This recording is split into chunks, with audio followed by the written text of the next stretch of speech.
Hi, welcome to Constitutional Chats, hosted by me, Janine Turner, and Cathy Gillespie, with students Dakare, Chatman, and me, Tova, Kaplan. Join us as we discuss hot topic issues with constitutional experts.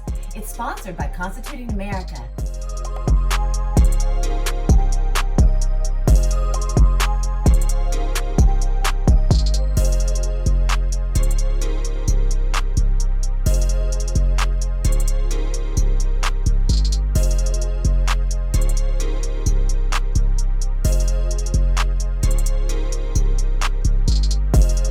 My name is Janine Turner, and I am an actress by trade. You can find out everything at JanineTurner.com.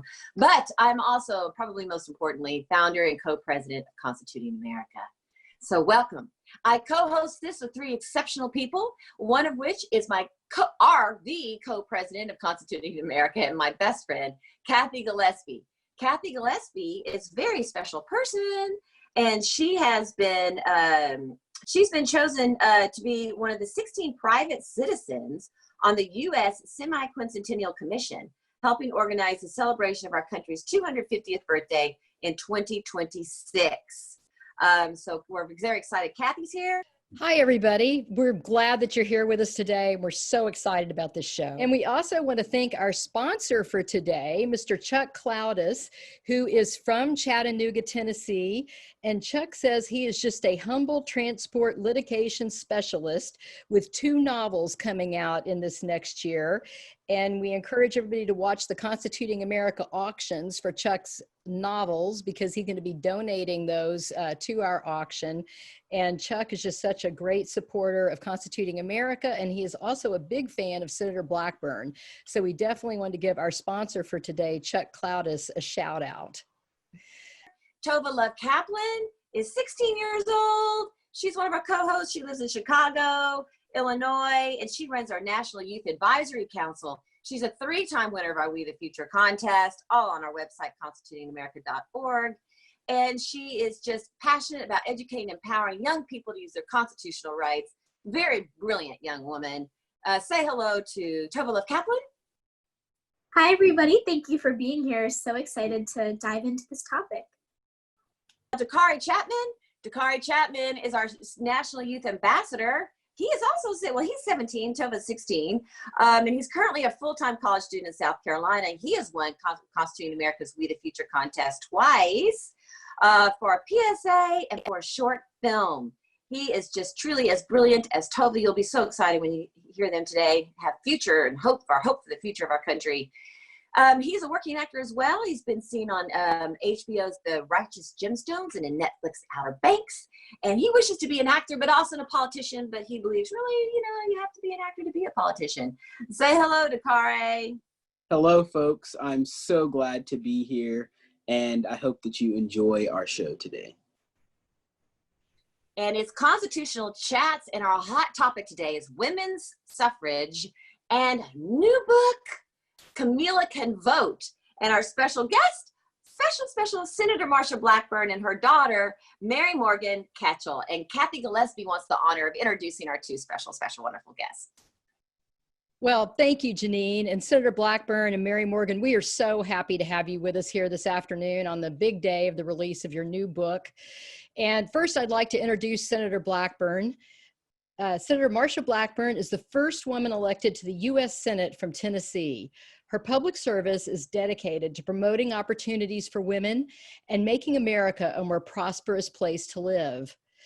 Senator Blackburn's leadership philosophy is based on her experiences in the private sector as a businesswoman, author, and as well as a mother and grandmother. Senator Blackburn serves on the following committees in the U.S. Senate: Commerce, Science, and Transportation, Judiciary, Veterans Affairs, and Armed Services. And Senator Blackburn is a true champion of the United States Constitution. As a matter of fact, she won Constituting America's Constitutional Champion Award a few years ago. So Senator Blackburn, we are so happy to have you. And before I introduce Mary Morgan, we wanted to give you an opportunity to say hello. Well, thank you, Cathy, and I am thrilled to be with your group. You all do such a great job of encouraging and inspiring young people. And I think it's Tova, did I get that name correctly? And Dakare are examples of young people that delve in to learning what the Constitution is all about, and thereby fully understanding what our rights are as citizens and what our responsibilities are, and appreciating what they can do to open doors and help us each to make this country a better place to live, and a country that opens doors of opportunity for every single citizen. So thank you all so much for letting us join you. Well, we're so pleased to have you, and we are very excited to have your daughter, Mary Morgan Ketchel, who I've had the privilege to get to know now over the past few days. And Mary Morgan is just so talented in so many different ways. And Mary's book, Camilla Can Vote, Celebrating the Centennial of Women's Right to Vote, was released today. So today is a very big day in the Blackburn family. Mary Morgan Ketchel is a native of Nashville, lives in Tennessee with her husband and 2 energetic young sons.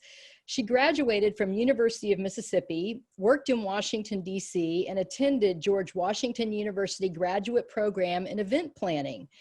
Mary Morgan has been an active volunteer for various charities while raising her family and authoring her fantastic book. Please welcome Mary Morgan Blackburn Ketchel. That's a lot of name, isn't it, Cathy? Thank you. What a generous welcome. And congratulations, Tova. That's awesome. So cool to hear about the contest. That is very cool. And also, I'm just honored to be among you. And Dakare, so cool to hear about you and what all you're doing too. And I love the show, The Outer Banks. Really great. I watched it with my children. We're just delighted to talk about the book launch today. And yes, it's a really exciting day for us, as Camilla Can Vote has gone on sale today. And we are introducing our little character, Camilla, to the world.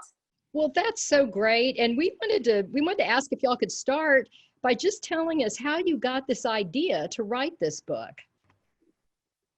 So the idea came in a combination of ways. First of all, my background, watching this incredible woman as she has entered the political process and the arena and being able to become voting age and start to vote for my mother. You know, she went into the U.S. Congress as the first female from Tennessee to win the seat in her own right. And then again, when we were swearing her into the Senate, I got to watch as my children and others were gathered around, and a historian told the story of the day that the vote was won. It's a captivating story. Right, and when I was sworn in, I decided to make the story of women's suffrage and Tennessee's role in this story a central part of my swearing in, breaking that barrier for women in our state and going to the U.S. Senate. That was significant. And I've always been so intrigued with how Tennessee played that pivotal role. It all came down to Tennessee. And so making that a part of my swearing in was just fantastic. And Mary Morgan really brought the story to life. As we had children gathered around, watching them listen to the story that the vote was won, and watching their faces and also their parents' faces. A lot of people, we realized, don't really know the story, don't realize the role that Tennessee played, or how, you know, it all came down to a very dramatic scene that day on August 18th, 1920, and who the players were in the game at that time. And it just fascinates me so much. And in fact, when I was in high school, I wrote papers on the suffragists and ended up using those for my college entrance. And I entered them in some contests as well. I think I won one. I think you did too. So it's just been a long time passion, and the reaction from the day at the swearing in it started to stir in me that this could be a children's book, and it needed to be received by little girls, especially a story that could connect them to this history, because the story, not our story, but the story, is one that should be celebrated by all American women, and especially the young ones. To be able to provide a connection to history is what we were trying to accomplish and what we hope to do. Hey, Mary Morgan, this is Janine here. So tell me, how old were you when your mother was first sworn into the House? So I had just finished college and gone to work in Washington in the Senate when my mom ran for the open Senate seat. It was a open congressional seat. Yeah, apology. It was a whirlwind of a year working in Washington and just being part of that process. It's very exciting. But she had served in the state Senate when I was in high school and college. Well, that's nice that she was in the state Senate when you were in high school, because she was closer to you. I didn't know how old you were when she was sworn into to Congress and then the Senate. How exciting! You know, I think that there's not a lot of commotion about women, the anniversary of women's suffrage. I'm really surprised. I haven't seen, I haven't seen what I would have thought would have been a plethora of advertising and billboards and TV ads and a celebration, and there just really hasn't been anything. So occasionally I'll see a little kind of insipid blurb, but I'm really grateful for you then that you're bringing awareness to women's suffrage and the anniversary of women's suffrage for this pivotal anniversary, and also that young students, girls and boys, will be able to really understand the history of it. So I'm going to let Tova and Dakare ask questions now, and you can tell us a little bit about your book. Great. So one thing I really appreciate about your book is that it's catered to younger audiences. Of course, it's great for all ages, but it's specifically tailored to inspiring young people to learn about this history. So why did you choose to write a book for this specific age range, and what do you hope to inspire among the next generation? There's a message of courage, and one that runs throughout the entire 72 years of the process of the suffragist effort.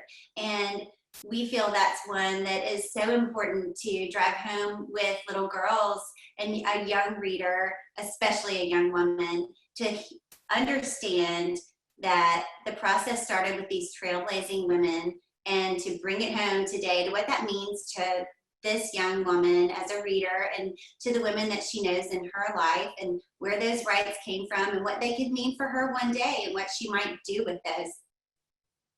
Yes, the thing is, this was a 72-year battle. It started in 1848 in Seneca Falls, New York, and then it finished in Nashville on August 18th, 1920.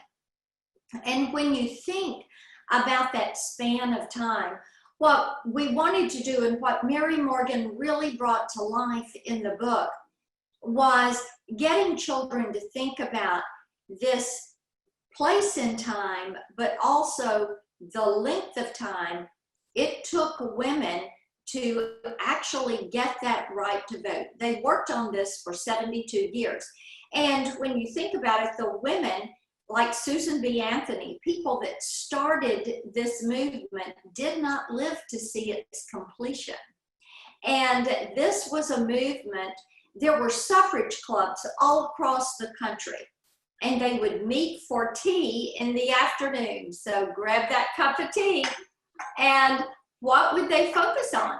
They would talk about getting the right to vote. And you had grandmothers, and you had mothers, and you had their children that were coming along. So this was a multi-generational effort, and people were growing up in this effort of trying to get the right to vote.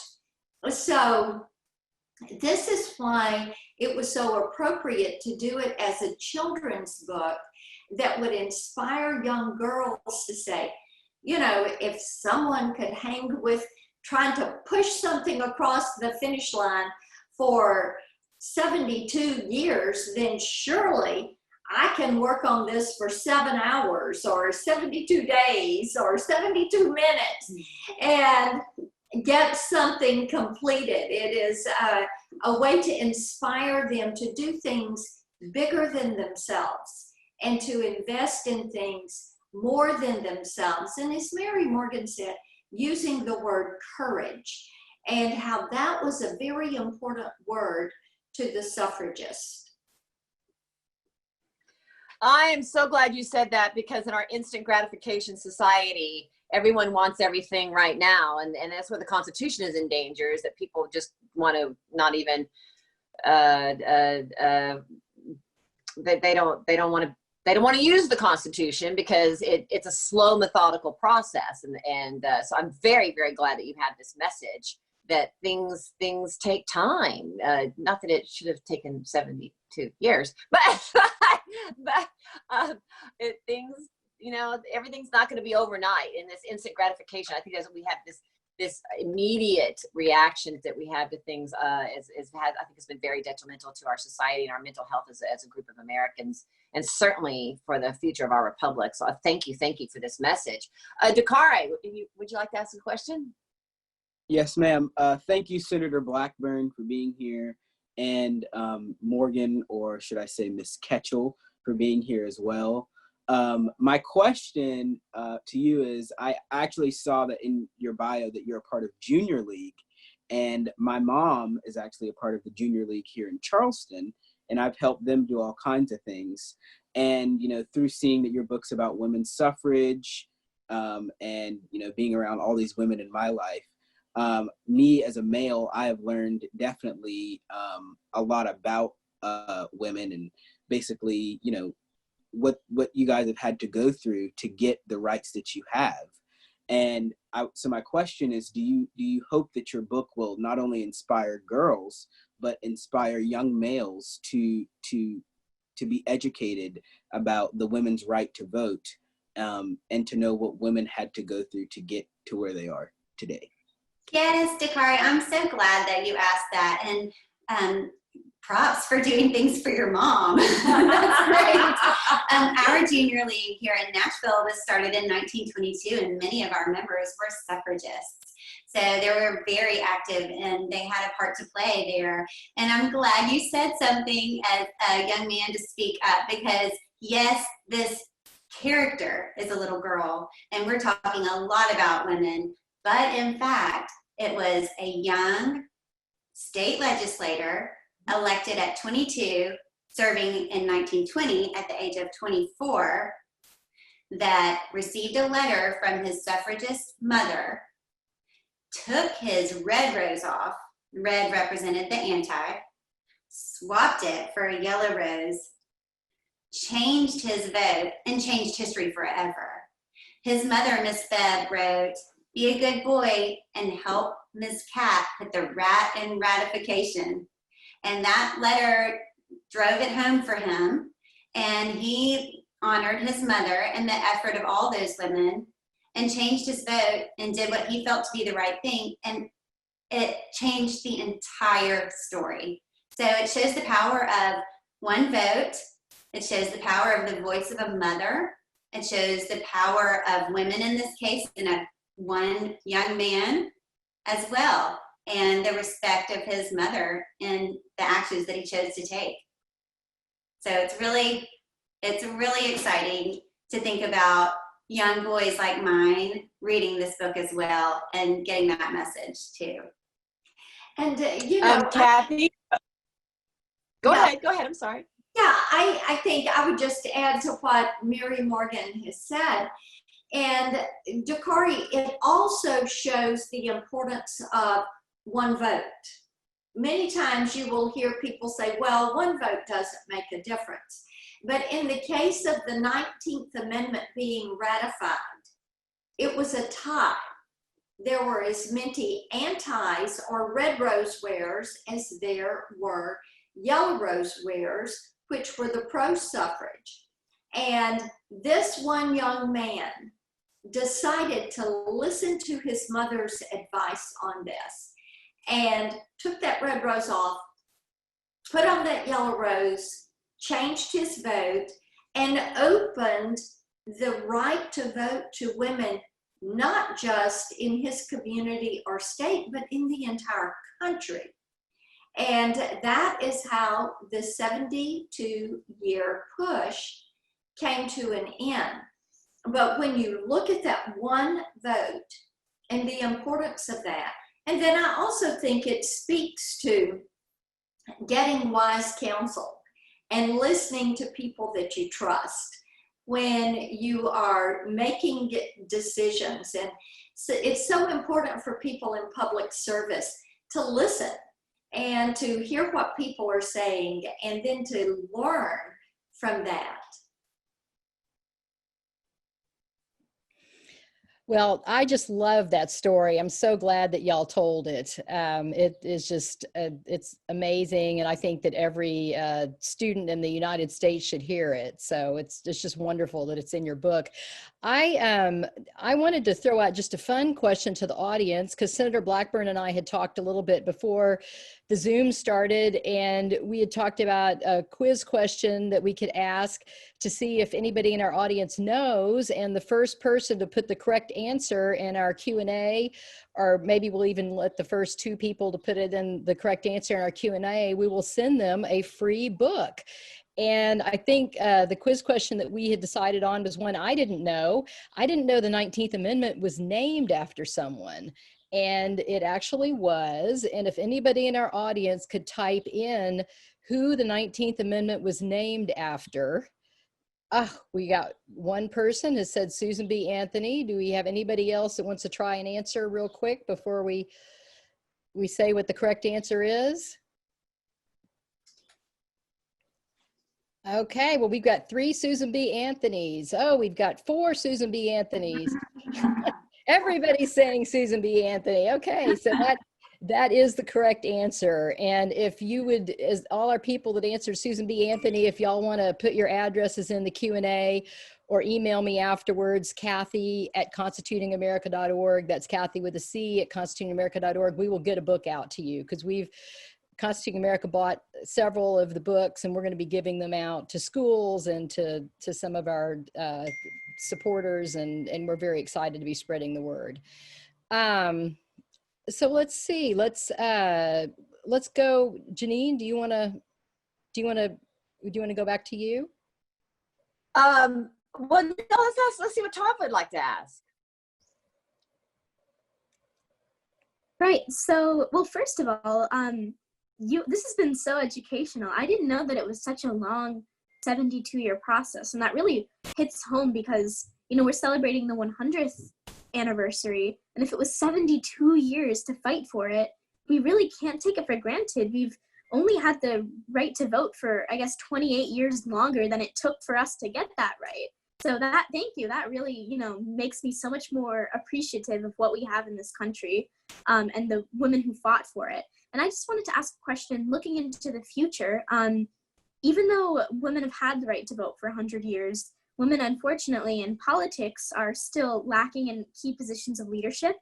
Senator, you probably see this firsthand, because in the body you work in, I believe there's only 26 women out of 100. So why do you think this is? How can we, of course, your book is a great step to empowering women to want to run for these offices. And then how do you think we can empower young women and women of all ages to run for these offices and to secure these positions of leadership for the future? And one of the ways you do that is through knowledge and having people know this story and realize it has been 100 years that women have had the right to vote. This is something that is terribly important, and it is a message that should be there. And just think about, you talk about not enough women that are in positions of power, and the more women that move into positions of power, the more glass ceilings are broken and the more doors that are open. And I think many times women have realized they just have to push that door open in order to get the opportunity to do something really wonderful. And I love the way Mary Morgan wrote this book to get young girls thinking in terms of how they could empower what they could do and what they could achieve. Being able to introduce them to Susan B. Anthony, Elizabeth Cady Stanton. And I love the idea of accomplishing more when we work together. And these two ladies who set out with this very specific goal, they were organized, they ran a campaign. Elizabeth and Susan B. worked together. Susan went out on the stump. Elizabeth stayed home with her family. They met and got together a lot over tea. They did a lot of research together. They created their message. It was a targeted campaign. They were very direct with their messaging. They had a theme really for the entire thing, including the colors, the rose, the people that they spoke to. They went to, in the 72 years, and especially in the last year, the suffragists went to 35 states before coming to Tennessee. So they went through the process lobbying 35 different bodies, legislative bodies, to achieve their goal. And they did not give up. I imagine how weary they might have been and just ready to pull up their bootstraps one more time when they headed to Tennessee. And to me, that's just really exciting and inspiring, because it shows a young reader that things don't happen overnight. Sometimes they take a long time, but when we work together, we can accomplish more. And I think a lot of times a young girl would think, well, if I entered the political process, they might see themselves going it alone. And women a lot of times see themselves going it alone. And I think it's important to point out that when we work together, we can do so much more. I'm just grateful that that courier got there with that letter.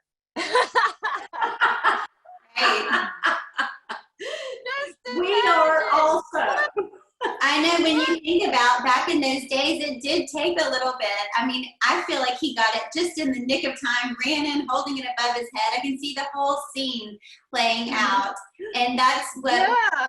you know, the illustrations in the book are just fantastic, because it shows a young reader how it happened. And, you know, there's the buildup and the anticipation to the final dramatic moment and the big hooray for the vote. And it is really, it's a great story. Well, you think about the little pieces of the puzzle, you know, and how you think maybe that mother didn't think she was that special, and she really didn't think her son would even listen. You don't know the history, right? He's like, well, I'm going to go ahead and write it anyway. And thank goodness the horse didn't break down. the postman didn't take a little overnight stay at an inn. Anyway, I'm really glad that the postman made it, or the courier at the time. And you know, there are also so many other women that you talk about the group of women that they really worked together to accomplish this. And I've written in one of my books about Belva Lockwood. I don't know if you ran across her in your studies, but she was from New York, and she worked with all of the great, you know, Susan B. Anthony, all of them. I've written about a Broadway play about it too, a musical, so I hope to get it off the ground. But you know, she got her law degree, and then she couldn't, they wouldn't give her her diploma. And so she had to write the president to get Ulysses S. Grant to get her diploma. She finally got it. And then when she had a case that was going to go to the Supreme Court, they wouldn't allow her to be on the bar of the United States Supreme Court because, you know, she kept going. She passed all the tests. They wouldn't allow her on. She's a woman.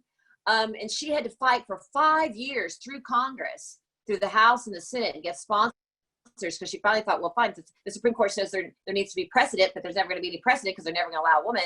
She fought too, you know, and became the first woman admitted to the bar of the Supreme Court, and the first woman to win, the first person to win the biggest monetary prize at the time. But she was amazing. She did a big case for the Native Americans. So many women like this that fought in their individual way, just like you, Marsha Blackburn. Yes.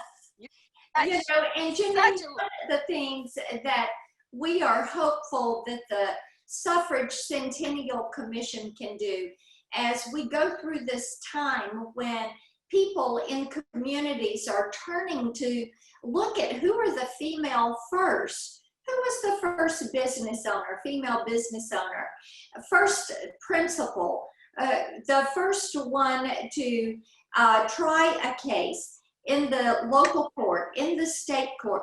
Who were the people that broke these barriers for all Americans, for everybody? And it is important during this time when we recognize this centennial to recognize the women that have come behind them and have broken these barriers and bring attention to that.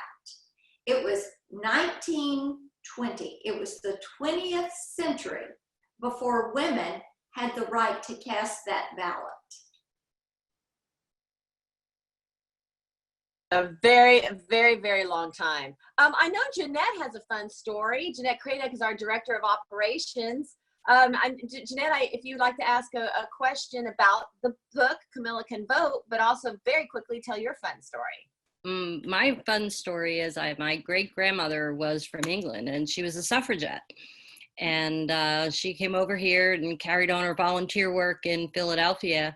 And I was the last of my mom and dad's children to be born. And she asked that they bring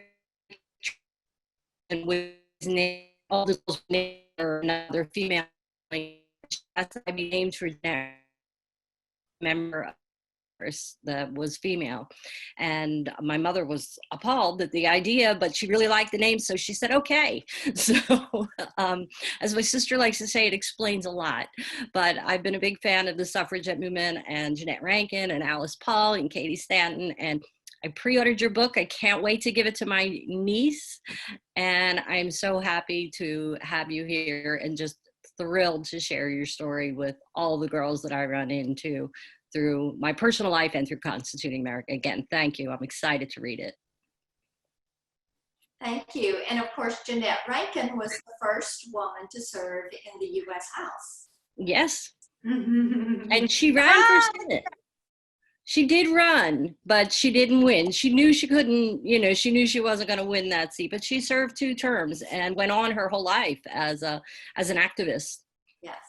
So you broke up there a little bit, at least for me, but what you were saying is you were named for her. Yes. It was Jeanette was a family name. You were named for Jeanette. Dakare, your turn. Yes, well, I'm always thinking about acting and TV, and I know that Miss Senator Blackburn was on the Tennessee, or she may still be doing things for the film and TV and music in Tennessee.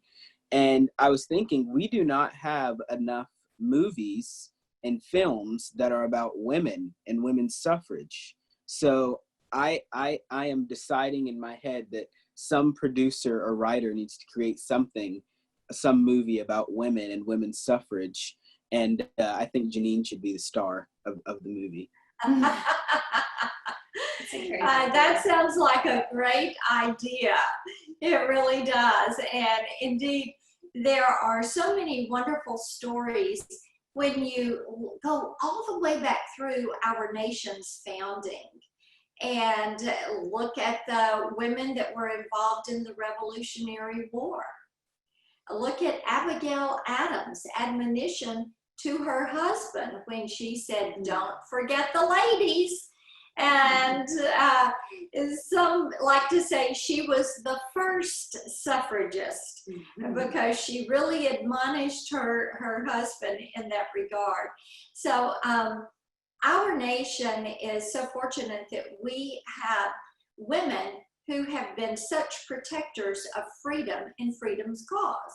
And I think many times that is because we know that having freedom and living in a free land allows our children and grandchildren more opportunities. It allows them to dream big dreams and then to find a way to make those dreams come true. And you all are seeing it in your lives.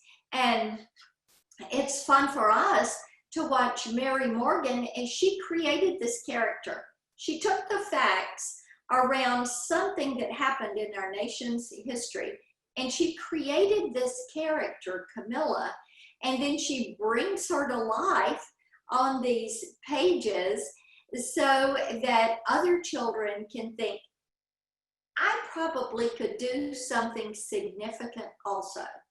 Well, right. So like if Camilla can vote, what else can Camilla do? Camilla can run for office. Camilla can be a senator. Camilla for president. You know, to find ways to connect young readers and young ladies to these trailblazing women that came before them, and to help them to see that these are stories from the past. History is relevant today. Find courage and find inspiration within those stories, and to go out and make a better world. That's the idea. So be looking for more of Camilla Can. So I have a follow-up question. Do you plan on creating like a almost like a series, like Camilla Can this, Camilla Can act, Camilla Can, and where did the name Camilla come from?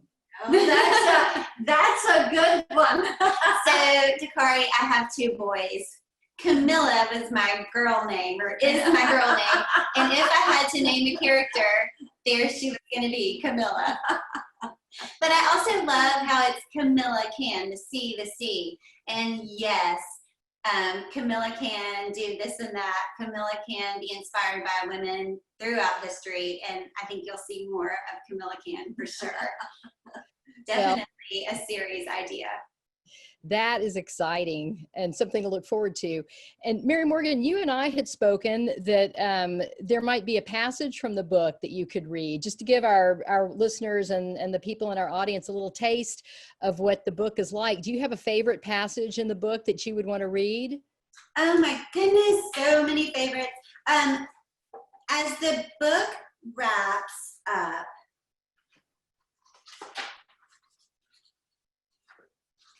Camilla says, or the book says, on the bus ride back to school, Camilla thought about all she had learned. She couldn't imagine a world where grown-up women like her mother, Miss Travis, or Wendy didn't have the right to vote. But women spent 72 years fighting, petitioning, and educated just to have their voice heard.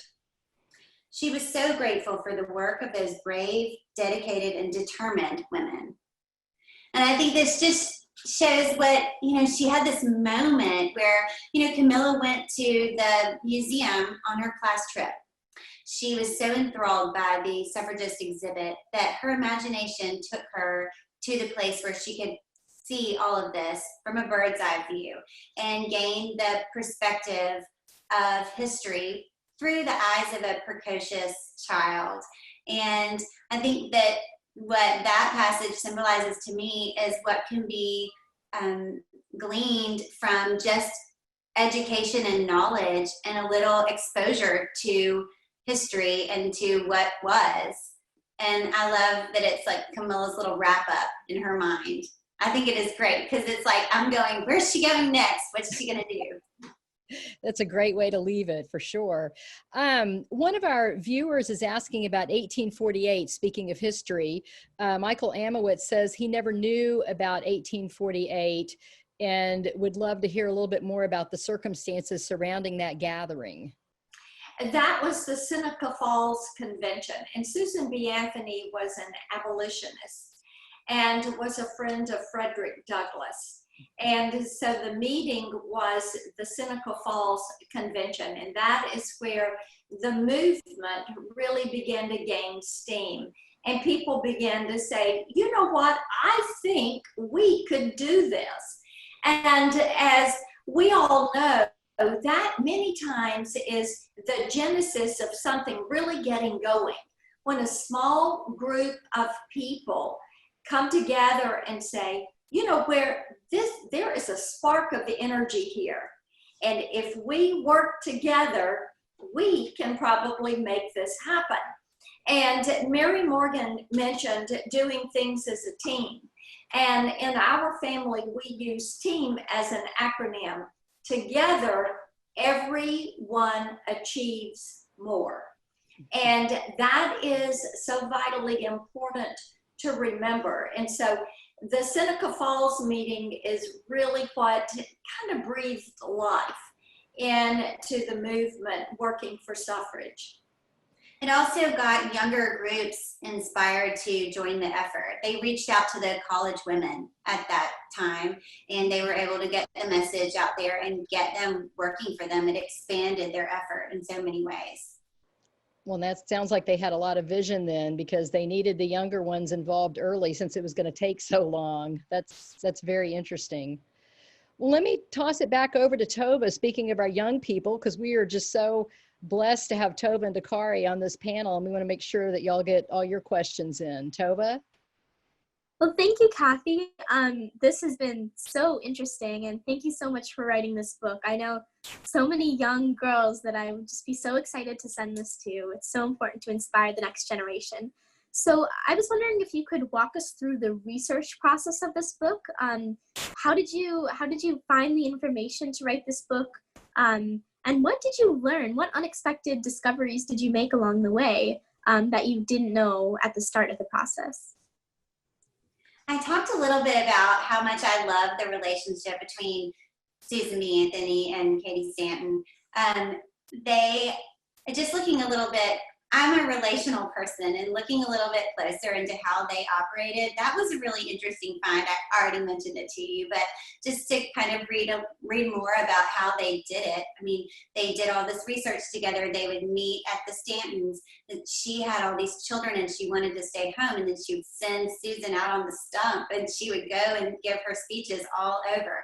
So I thought that was interesting, and learning about the generational shift as women became more modern women as we entered the 1900s, because this started in the 1800s, and more collegiate women and seeing how they participated. That was really interesting to me as well, because I was a very active college student and a volunteer in high school and college, and I'm sure you are getting very involved, Tova, and I think that that is just commendable. And learning more about the people involved in the process and how they got others inspired to participate was really interesting to me.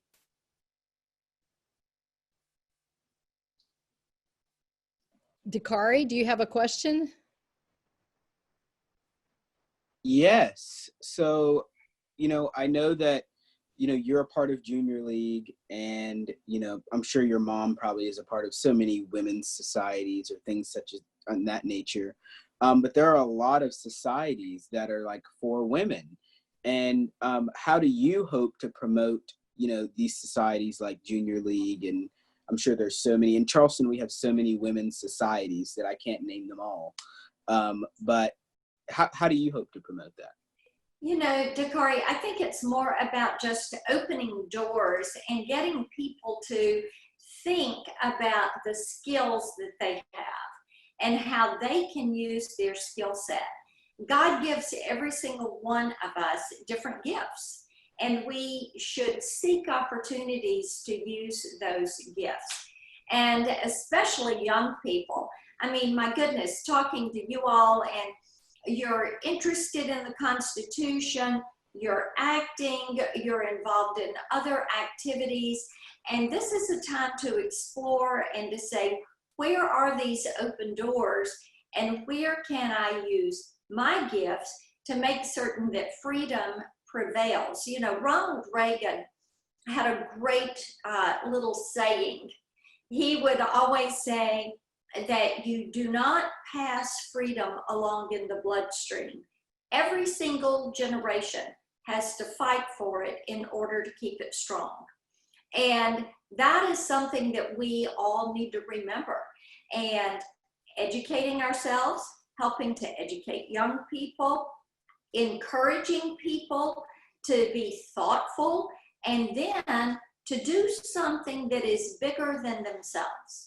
What are they going to accomplish with these gifts that they are being given? How are they going to take something mundane and turn it into something magnificent, not only in their life, but in the lives of others? Well, that's great. I think you just answered one of our audience questions with your answer, and you didn't even hear the question, because we have a young lady, Teresa, who asked, how can I get my friends interested in learning about what they can do in government? And we have several Girl Scouts on with us today. I don't know if Teresa's one of our Girl Scouts, but is there anything further you'd like to say about that, Senator Blackburn? Just how Teresa can get her friends interested in learning about what they can do in government? Right. I think that there again, you look for those items that are opportunities. Mary Morgan mentioned she worked in DC after she graduated from college, and what a great opportunity that was for her. And just reaching out, learning about your local government, learning about committees and commissions that are a part of your local government. When you're at college, serving in student government positions, those are all things that are going to help open doors. And you know, Cathy, one of the things that I like to talk about, and I actually wrote a book, Life Equity, and it's about using your skills and your God-given talents to achieve your dreams. And one of the things we have to remember is that your skills are a transferable commodity. Once you develop that skill, and you may develop it in school or in the not-for-profit sector, and then you may be able to put it to work in either the private or the public sector. And that kind of mindset about thinking of your life as building blocks and using those skills, that is how you open doors for yourself and others. Well, I'm so glad you mentioned that book, because I did read that book, and it's one of the books that actually inspired me to work with Janine in Constituting America, because I felt like that I had used my skill. I developed skills working on the Hill and doing other things that I could transfer to the nonprofit sector. So that, thank you for being an inspiration to that. So I think we are getting near the end, because we know that y'all have y'all have a hard stop at the top of the hour. And we wanted to make sure and give y'all some really exciting news that I'm going to let Dakare tell you about. Dakare, do you want to tell Senator Blackburn and Mary Morgan about our book club that we're launching? Yes, so Janine texted us early Friday and said, no, we're launching this book club and I want you and Tova to get this done and pick the books and everything. So Tova and I, along with the approval of Cathy and Janine and the Constituting America staff, have decided that our elementary book club first book will be Camilla Can Vote. So please stay tuned for more. Thank you. That is wonderful. Thank you so much. Is there any closing comments, Senator Blackburn or Mary Morgan, that y'all would like to give? Oh, great. I love an open floor. Of course, today we're launching our book, and this is the top of our thought process as we move throughout the next few days. Is the bookstores across the country are closed.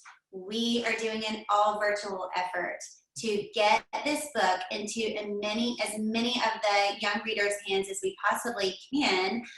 We're working on getting the books donated to schools and groups that reach neighborhoods where someone might not be able to be given a book or have a book bought for them. And we just want to reach as many young readers as possible with this. And I would ask that all of your viewership and those that you reach through Constituting America, and I'm so excited about the book club endorsement, that's so exciting, but that you just send our link to purchase that can be found, Amazon, Barnes & Noble, it launched today, so we're open with several retailers, and we want to sell these books and get the message out there, and I hope it catches like fire, and then little girls start thinking like, when can I get started? I want to get in there and make a difference. Senator Blackburn, is there anything you'd like to say? I just will say we are so grateful to spend some time with you and want to encourage all of those that are a part of your program to just keep aspiring to greater heights. And think about freedom and freedom's cause and the doors it opens for you, and what being an American citizen means for you, and the opportunities that exist that are there. Well, thank you. And thank you both for giving it this wonderful book that is going to inspire so many young people. Two exceptional, brilliant women who are leaders of our country, and we are blessed by you, and our country is blessed by you, and we are blessed by this book. And I just thank you so much for your time today. And I wish you all the best. Senator Blackburn up there in Washington, D.C., and also with your book. It's Mary Morgan. It's amazing. Thank you so much. Thank you. Bye-bye. Thank you. Enjoy the rest of your day.